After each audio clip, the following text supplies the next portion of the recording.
Will you sue him for us? Oh, we're going to definitely sue him. We're going to be a real pain in the I will never be afraid to challenge this illegitimate president. We need to focus on Donald Trump. We need to follow his money. What is fueling my soul right now is Trump. This illegitimate president. I look forward to going into the office of Attorney General every day, suing him, and then going home.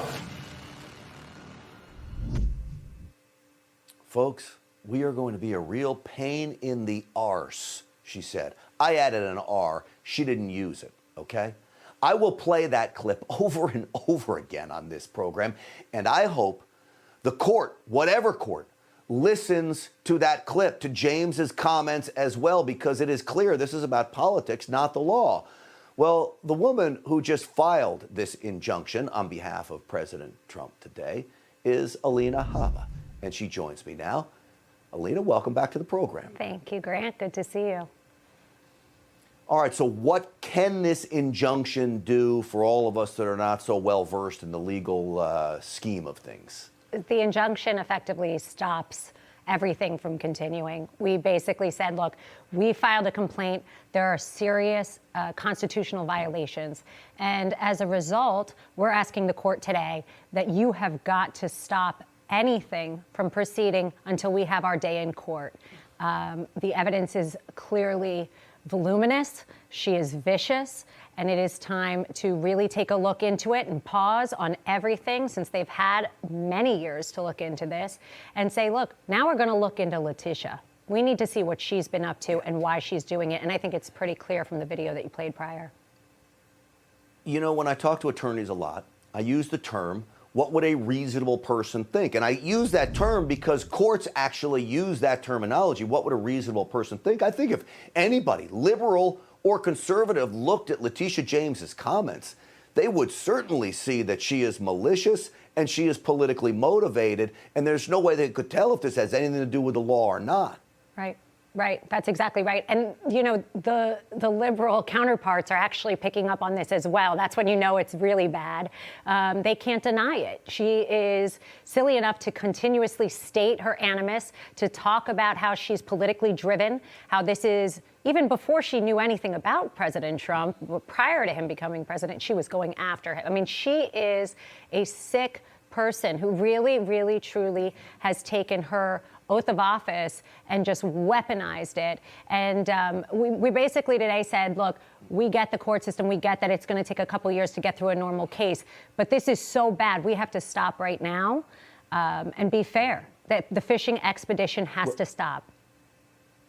Well, she has certainly taken cues from, I'm sure, first Obama's Justice Department, who he weaponized, and then, of course, Biden has a weaponized Justice Department, so she takes that to New York. It's interesting. I read the filing that you filed with the court today, this request for an injunction.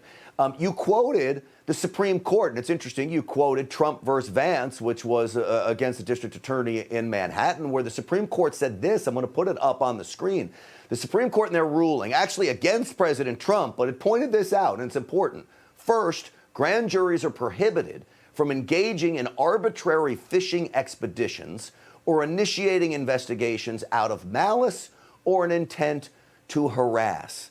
Alina, that certainly plays into what's happening here now. That is exactly what's happening now, unfortunately. That is exactly what's happening now. And doing a criminal action and a civil action at the same time is not allowed. And she has taken great pride in it, unfortunately. Do you think the court, the Northern District of New York, rules in your favor here, and what happens if it doesn't?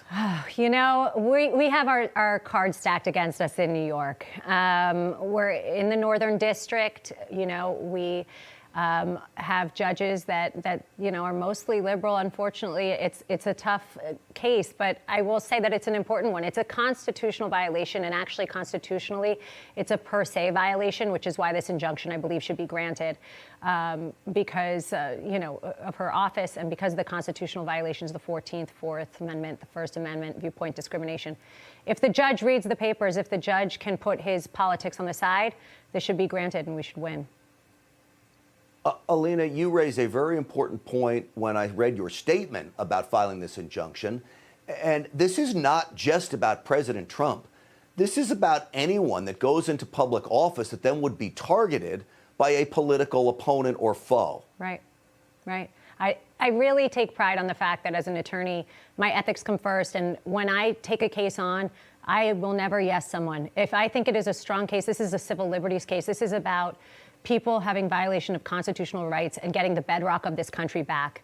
And this country, unfortunately, has become so politicized that people don't care anymore about the founding fathers and what our country was meant to do and what the legal system was meant to do. And I really, really do believe that this has nothing to do with being Republican or a Democrat. This has to do with getting our country back and people really believing that there is a system of righteousness and justice, and it will prevail.